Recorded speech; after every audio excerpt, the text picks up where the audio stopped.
Hello, my PBC family and friends. Pastor Brian here with you all again with just a quick bite.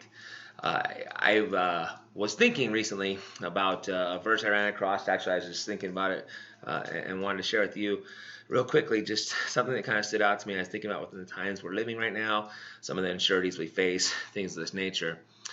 So I just want to share with you a word for you real quickly, a quick bite from the living word of God.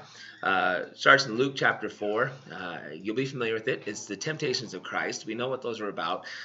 We hear teachings on all the time and how important they are. But there's something that kind of stood out to me as I was reading through the temptations this time that I just thought, that's kind of an awesome thought, Lord, and thank you for sharing that with me. So I wanted to make sure I shared it with you. Luke chapter 4, verses 2 through 4. In the temptations of Christ, we read these words. Being 40 days tempted of the devil, and in those days he did eat nothing, and when they were ended, he afterward hungered.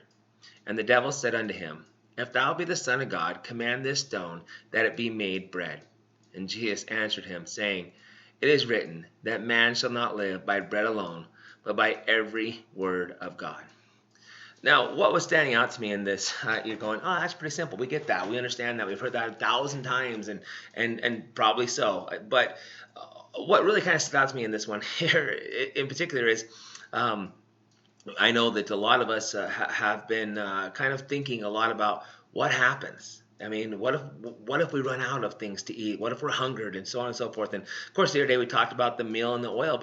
And I started thinking about something here, I wonder if we're just as focused on, or as worried is not the right term, but just as concerned, I'll put that term down out there, concerned as we are about what we may eat, what the future may hold, as we are about making sure we're being spiritually fed, as if I can put it this way, as he says here he was, Jesus, in the desert, tempted 40 days now. He's been out there 40 days being tempted, and he's hungry. He's a man. He's got flesh. His stomach's grumbling. He's hungry. And at the end of this, the enemy comes to him and says, well, if you're really hungry, then make this bread or this stone bread. And I think about in our own lives how sometimes the enemy comes to us and goes, well, you wouldn't be hungry. If God was real, then you wouldn't have to worry about, these things. Well, that's true. We wouldn't have to, and we don't need to. But sometimes our flesh is weak. It gets hungry. The stomach grumbles.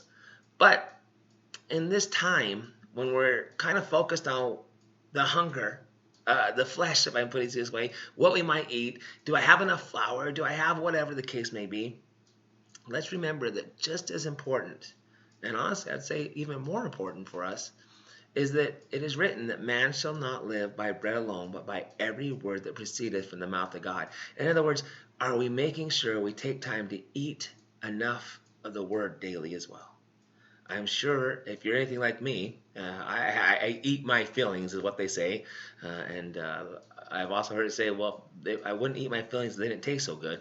But the point being is that as we eat, sometimes we've got to remember, just as important, are you getting daily spiritual food? Are you feeding yourself daily? And I hope this is helping.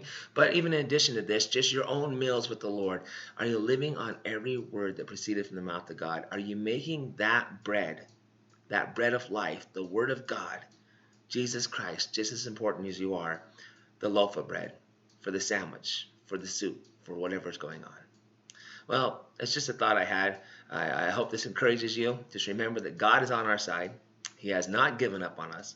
We are victors in Him. The Bible promises that we are more than conquerors. He's never going to bring us to something that He's not going to take us through, guys. He is always going to be there for us.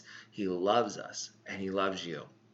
And just we keep those things in mind and focus upon Him. Set your heart on the things above and be fed by the Word of God.